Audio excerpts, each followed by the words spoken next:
আজকে দুপুরবেলা মা করেছে গোটা রসুন দিয়ে চিকেন। অনেকদিন পর আমাদের বাড়িতে মাংস হলো, সেই বিয়ে বাড়িতে লাস্ট খাওয়া দাওয়া করেছিলাম। তারপরে অনেকদিন পর মাংস হয়েছে, মাকে বললাম শুধু মাংস দিয়ে ভাত করো, অন্য কিছু ভালো লাগছে না। আর কালকে রাত্রিবেলা যেহেতু বৃষ্টিও পড়েছে, শীতও পড়েছে, ওয়েদারটা বেশ ঠান্ডা ঠান্ডাও আছে। এখন আমি আর মা খেতে বসেছি, চলো খাওয়া দাওয়া করি। মা রসুনটা কোথায়?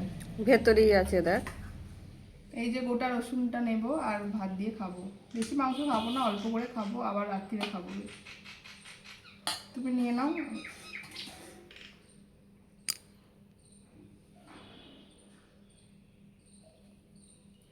অনেকদিন পর গোটা রসুন দিয়ে করলে, বলো মা? হ্যাঁ, রসুন তো এখন খাওয়াই হয় না। এই গোটা রসুন দিয়ে ভাত খেতে, এই রসুনটা পুরো সিদ্ধ হয়ে গেছে, এই যেটা দিয়ে ভাত খেতে দারুণ লাগে খেতে। চলো খাওয়া দাওয়া করি। দারুণ হয়েছে মা। দারুণ খেতে হয়েছে।